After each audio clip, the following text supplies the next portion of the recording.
Ok, mais uma vez, Papo, Café e Fotografia. Hoje aqui no Conjunto Nacional, em São Paulo, prestigiando a exposição Retrospectiva 2012, da Arfoc. E com um convidado muito especial, um grande ícone da fotografia, Walter Firmo, que hoje está nos brindando com sua presença. Eu fui fotojornalista durante muitos anos, né? E hoje eu estou aposentado, sou professor e dou aulas, palestras, enfim. Me ausentei dessa prática diária fenomenal que é você conhecer o mundo das pessoas com muita intensidade. Essa escola que se chama fotojornalismo. E hoje eu faço outras decantações para a fotografia, já que ela é tão vasta, né? No meu tempo, por exemplo, que eu saía pautado, eu fazia polícia, política, um ensaio, poderia também fotografar um desfile de modas, poderia ir por um estádio de futebol. É tão diverso o mundo da fotografia jornalística. São variedades, né? A fotografia ela é muito ampla, né? Principalmente nos dias de hoje que se criaram outras mídias, outros segmentos, né?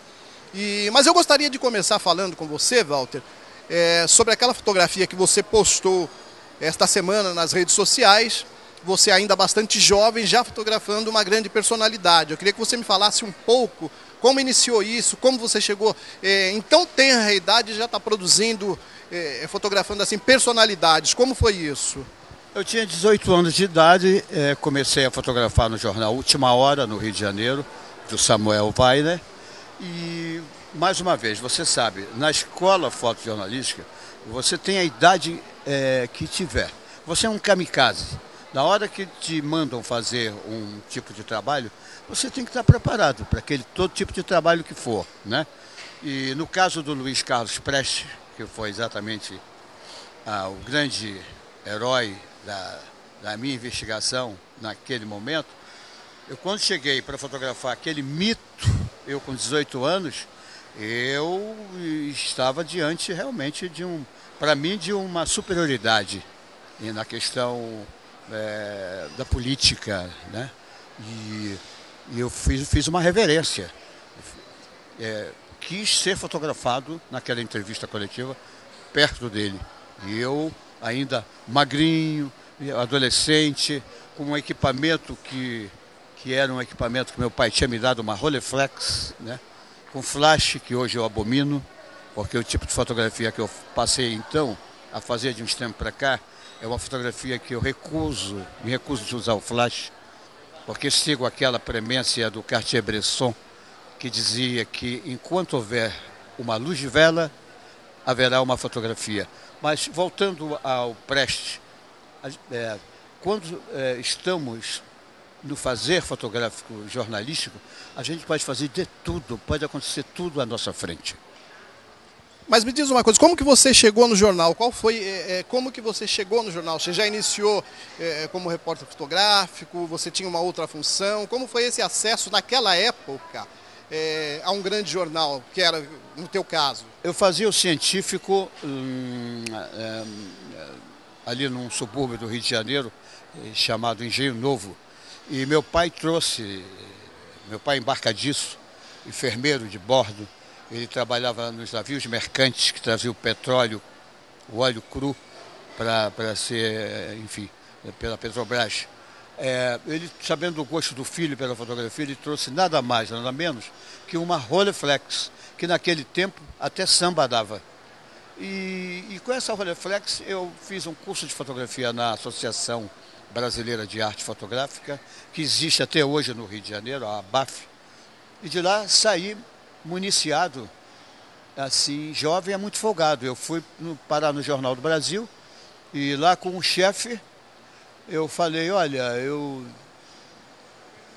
tenho uma máquina, queria fazer parte do quadro de fotógrafos aí de vocês. Aí o Roberto Maia, que era um tipo meio assim, corpanzil, meio, né? Aterrorizava as pessoas, porque ele era meio... ele olhou para mim assim, aquela figurinha, chegando perto dele com tanta coragem, né?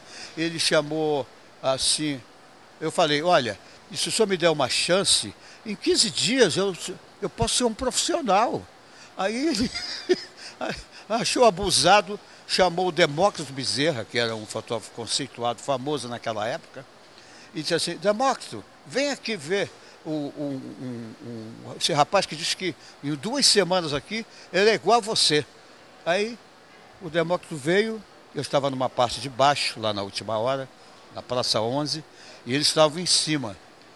Aí os dois olharam, se olharam para mim, e o Maia fez assim, sobe. E eu estou aqui dando essa entrevista aqui para vocês. Foi muita sorte. Eu acho que ele ficou encantado com aquele menino tão desavisado e corajoso, por não saber das coisas, e me porfilhou. Excelente isso, até porque naquela época essa atitude, eu costumo dizer que fotografia você tem que ter ousado, você tem que ter atrevimento, quer dizer, você já começou atrevido, né? Foi uma atitude que tomou conta logo de início, né? Eu sempre digo aos meus amigos que eu era o Robinho no tempo do Santos. Vocês se lembram daquele jogador de futebol, Robinho, quando ele começou no Santos? Eu era realmente atrevido, porque eu tinha uma Rolleiflex, que era um Rolls Royce da fotografia, e eu, desculpe, era muito talentoso, muito cheio de ideia, então eu sabia que eu ia dar certo. Com certeza. Agora, para muita gente que não sabe, a Rolleiflex foi uma câmera ainda... Uma câmera de médio formato, né? Uma câmera ainda analógico, claro, porque hoje com a digitalização muita gente não faz nem ideia do que você está dizendo quando você fala Rolleiflex, mas foi realmente, como você citou, foi realmente uma das câmeras de maior prestígio na época, né? E iniciar com aquela câmera realmente tinha que ter muita técnica também, né? E ontem eu vi a São Paulo exatamente pesquisar o meu passado num acervo aqui no estado de São Paulo, que eles compraram da Pink Weiner, da filha do Samuel Weiner, comprou o acervo fotográfico, né, da extinto Última Hora, que eu tenho lá 6.000 fotos. Então eu fiquei vendo aquelas 6.000 fotos, ganhei um disco, né, e com Cássio Vasconcelos passamos a tarde debulhando aquelas fotos. Eu chorei quando vi minha mãe lá. O que minha mãe está fazendo aqui? Minha mãe toda elegante, no meio ali, porque um desfile de modas, desfile de... Miss Brasil, eu levei a minha mãe convidada para assistir, e minha mãe foi toda gloriosamente, ela era idosa, cara, e vi tantas coisas, sabe, vi Garrincha, vi o mundo... Personalidades. E vi um mundo diferente há 55 anos passados, a maneira do traje, de se trajar, né? Então, a fotografia tem essa peculiaridade, né, Walter? E muito sensibilizado, quando me vi do lado do Prestes, pedi a Cássio Vasconcelos que postasse na rede social. E foi aquele sucesso. Então é isso. Papo, Café e Fotografia vai dar um tempinho e já voltamos.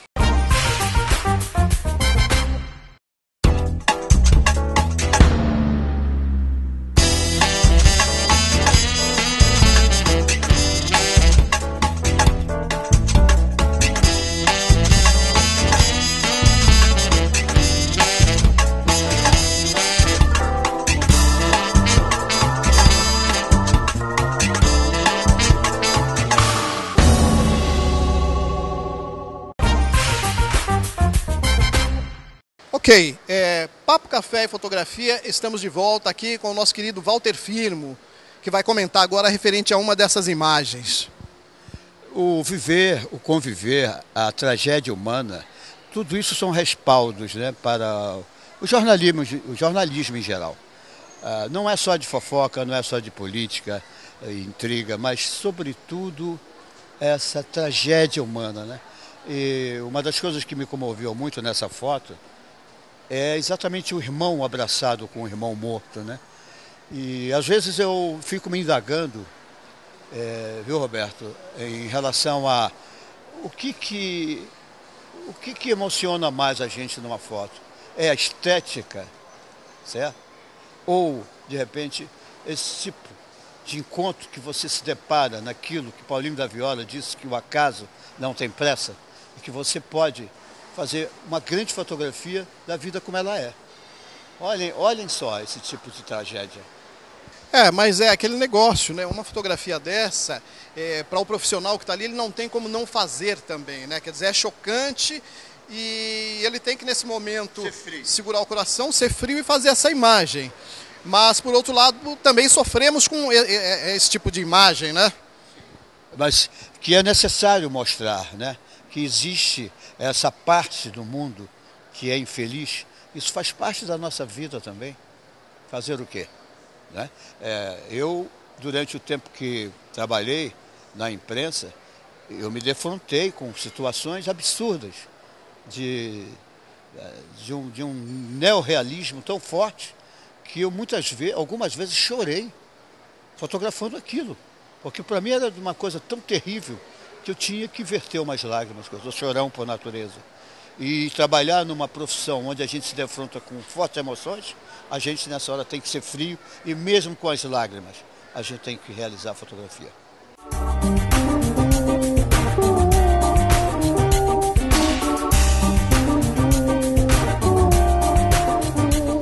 Então, Walter, como estávamos dizendo, né, a dualidade dessas imagens, né? Tivemos aquela coisa mais chocante e agora temos essa imagem que tem até um certo lirismo, uma coisa mais tranquila, né? Como que é isso, né? Beleza. Nessa dualidade, o fotógrafo que trabalha fazendo fotojornalismo, ele se depara com aquela realidade soberba, dolorosa, cruel, né? E ele faz aquilo friamente, já falamos disso.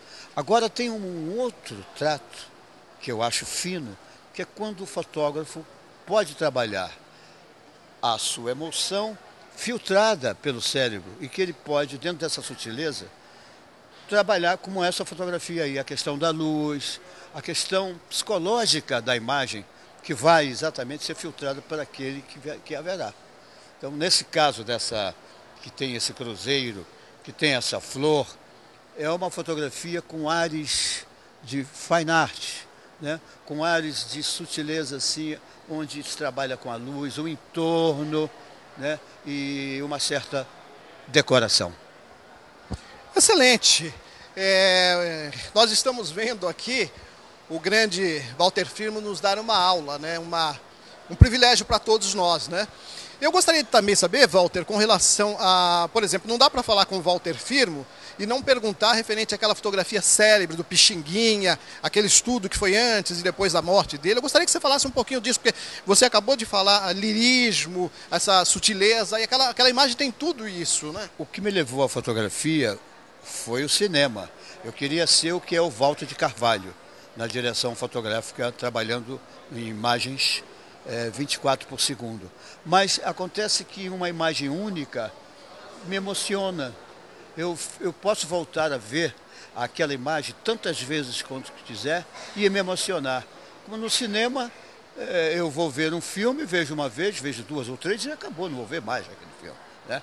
Então, para chegar ao Pixinguinha, quando eu coloquei o nosso velho maestro sentado naquela cadeira, na verdade eu estava sendo Walter Carvalho, né, dirigindo a cena, né, e sabendo que eu estava fazendo uma foto histórica de um homem maravilhoso, de um criador que ia se tornar um ícone musical como fazendo ele ser dirigido por mim. E ele sentou, pegou o seu saxofone, divisou a linha do horizonte e sempre pergunto: por que vocês gostam tanto dessa fotografia? Algumas pessoas dizem, porque ali está a felicidade. Com certeza, está aí a explicação. Agora, e aí logo depois teve a morte de Pixinguinha. Quanto tempo depois ele veio a falecer e foi feita aquela imagem que acabou virando um díptico, é mais ou menos isso? Foi em 68, na casa em Ramos, onde ele morava, no Rio de Janeiro. Foi feita a foto, eu trabalhava na revista Manchete, é uma foto em cor. Mas 6 anos antes, pelo Jornal do Brasil, eu fiz uma foto em preto e branco, inédita ainda, que foi uma preparação para essa depois, que eu fiz ele também sentado na sua cadeira de balanço, dentro da sua casa. Aparece ele segurando o saxofone e um cachorrinho, um poodle, enfim. Esse manifesto fotográfico, através das intenções, um fotógrafo para ser pleno no seu fazer, ele tem que ser ladrão, engenheiro ou invisível. O ladrão é o Evandro Teixeira, aquele que punga a carteira, aquele que faz a fotografia distorcida, tremida, fora de foco, porque ele tem que levar a notícia para o seu jornal. O engenheiro foi o Walter Firmo, que botou o Pixinguinha na cadeira de balanço. E o invisível é o Cartier-Bresson, aquele que se locupletava fazendo as ações. Ele era também um misto, ele era um ladrão refinado e também um criador requintado. E nessa soma de valores chegou-se ao Cartier-Bresson invisível, que ele trabalhava com aquela sutileza, esperta, malandra, superior, fotografando os passantes sem ser visto, dentro de uma certa decoração. Ele que foi desenhista. Então, uma verdadeira aula de fotografia isso, né? Realmente, o fotógrafo tem que ter tudo, um pouco de cada coisa disso. É o ladrão, é o cara que sabe olhar, é o engenheiro. Ele tem que saber lidar com essas questões. É interessante você dizer isso, Walter, porque as pessoas hoje em dia, com a digitalização, advento, né, da fotografia digital, existe muita gente que acha que fotografia não precisa estudar. E ao contrário disso, a prova está exatamente aí. É preciso estudar para poder aprender a olhar, para aprender a fotografar, aprender a sintetizar a imagem. Eu digo que se a pessoa que gosta de escrever, se quer ser um escritor famoso e de repente dão para ele a máquina de escrever do Guimarães Rosa, não é por isso que ele vai se tornar um grande escritor. E na máquina fotográfica, melhor que seja o aparato bélico em relação ao fazer, é preciso ter a sensibilidade, é preciso ter um estofo, às vezes mesmo de leitura. É preciso ter um filtro de passagem para que ele possa não ser escravo da tecnologia, senão ele vai virar um robô. Ele faz o que a máquina quer, não o que ele pensa e sente. Correto, né? Principalmente porque as câmeras hoje já vêm com o trabalho praticamente pronto, né? Elas já te entregam uma imagem, ela acaba não te deixando uma opção, né? Eu digo que o buraquinho da agulha é bem mais embaixo, desculpa esse termo, quase chulo, porque a garotada está ali, compra uma aparelhagem de último gabarito, que é realmente soberbo, mas é preciso ler, aprender, chegar na ponte, ver aquela água passar, entendeu? A questão temporal é importante no cozimento psicológico do fotógrafo, se é que ele quer ser uma pessoa de nível, porque senão ele não vai ser mais um fotógrafo. E ruim.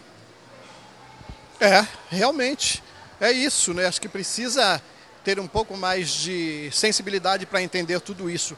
Mas vamos dar mais uma paradinha e eu te convido para tomar um café e voltamos. Já já a gente estaremos de volta.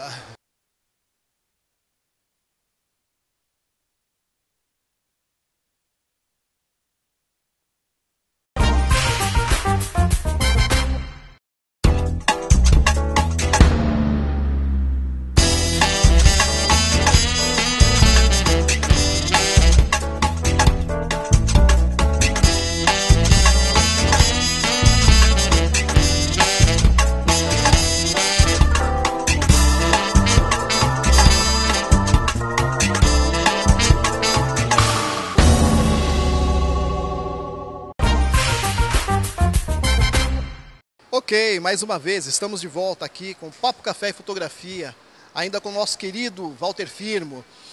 Walter, esta fotografia, né, do Roswell Cássio, né, que é o profissional que fez essa imagem, ela foi considerada a melhor imagem aqui da exposição pela Canon. Você vê que é uma imagem triste, mas uma imagem extremamente contrastante, né, tem um contraste muito forte. Eu gostaria que você falasse um pouquinho dessa fotografia. Bom, é aquela coisa do mundo cão, né? A gente se depara muito no fotojornalismo com esse tipo de desprazer de fotografar sempre o humilhado, o ofendido, as grandes ou pequenas tragédias, na verdade. Nesse caso aqui, eu não sei o que é, mas me parece que tem um grande incêndio, né, em background, das duas senhoras que aparecem carregando seus filhos, e chorosas, né? Então, toda essa ambientação nesse plano americano que corta no joelho,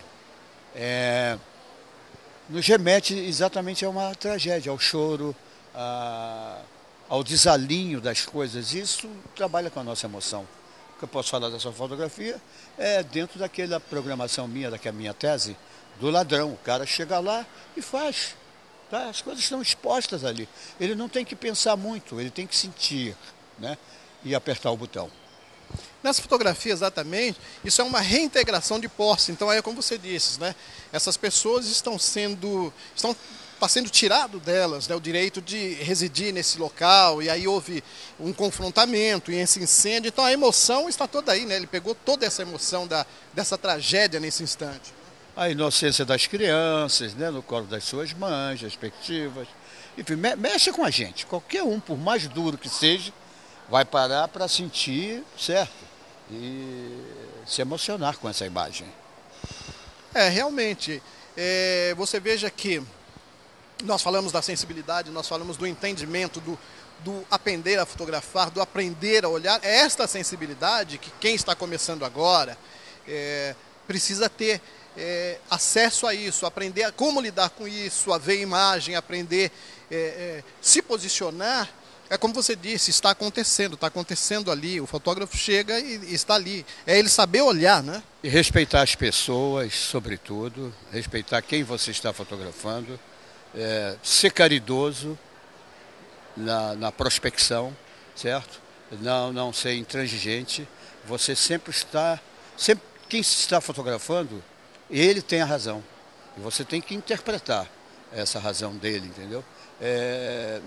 Não o subjugando, mas até, de repente, superando isso e deixando ele numa maior, porque ele que está te dando a notícia, ele que está sendo o centro das suas atenções. Então você respeite sempre aquele que você estiver fotografando em qualquer escala social. Que ótimo, a dica é essa aí. Uma outra coisa que eu gostaria de saber, Walter, é o seguinte, essas novas turmas que estão aprendendo com você, que estão participando das suas aulas, dos seus ensinamentos, né? Com que expectativa que eles aparecem? Como que eles vêm? Olha, eu vou estudar com o Walter Firmo, o que eles querem com relação a ser fotógrafo, a aprender a fotografar, a estar na fotografia? Bom, existe o mito WF, né? Que isso, muita gente quer estar junto do Walter para aprender como ele chegou, qual é a razão dele, né? Qual é a fotografia, como é que ele faz. E sempre nas minhas turmas eu pergunto, quem é que quer se profissionalizar? Normalmente é 50%. Né? Eu tenho uma turma, digamos, 15 pessoas. Tem 7 que querem se profissionalizar. Tem 8 que são venerandos, senhoras ou senhores, já em fase de aposentadoria e às vezes não, que tem o gosto pela fotografia, é um hobby natural, né? E a fotografia, pasmem, hoje virou um grande estudo psicológico. Você está chateado, pendura uma máquina fotográfica no seu peito e vai fotografar nuvens, postes, ruas desertas, o que for, você vai se distrair, você não vai ficar exposto às suas mazelas de vida, certo? Às suas contradições. A fotografia é também uma terapia. Então, te respondendo, tem assim, uma gama que quer se profissionalizar e tem outra que quer ter a fotografia como uma coisa espiritualizada, uma janela, sabe, para a arte até. Interessante você dizer isso, porque hoje existe também um grande culto ao autorretrato.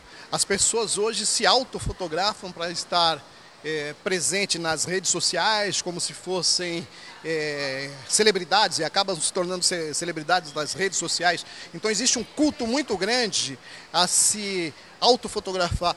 A proposta dessas pessoas é uma proposta... Como que você vê essa proposta deles quererem estar sempre assim, no autorretrato, essa exposição? Uma filosofia de vida em relação a um nível freudiano de autoconhecimento. Eu sempre, às vezes, também peço aos meus alunos que se autofotografem, porque eu vou fazer um estudo psicológico em relação a como ele se vê, se nu num banheiro tomando banho, através da sua sombra, de um espelhado, de uma reflexão, tem de tudo. Eu vejo, eu mesmo, desde os meus 18 anos que eu sempre me coloquei, assim como Hitchcock aparecia em cena, e como você me viu ontem junto ao Prestes, eu sempre me posicionei junto a Juscelino Kubitschek, a Django, a pessoas que fizeram o Sal dessa Nação, fosse artistas, de que ordem, futebolistas, enfim. E nisso, na verdade, eu estava me autorretratando junto àquelas personalidades. Realmente. Então esse foi o Papo Café e Fotografia de hoje. Infelizmente está terminando, mas haverão outras oportunidades com o Walter Firmo. Walter, um abraço e realmente me sinto muito honrado em levar esse papo com você. Muito obrigado. Eu agradeço a você, Roberto, que eu não via você há alguns anos, né? E foi uma grata surpresa, essa sorte nossa de estarmos hoje aqui nesse sábado, que eu vim a São Paulo assim, né? Tipo, bater e voltar. Mas de repente não bati tanto como eu queria. Também fui apanhado de surpresa aqui por você e nesse papo legal desse programa. Então, Papo Café e Fotografia é isso, é pegar o camarada no pulo. O Walter estava por aqui, nós pegamos. WF, Walter Firmo, um grande abraço, até mais.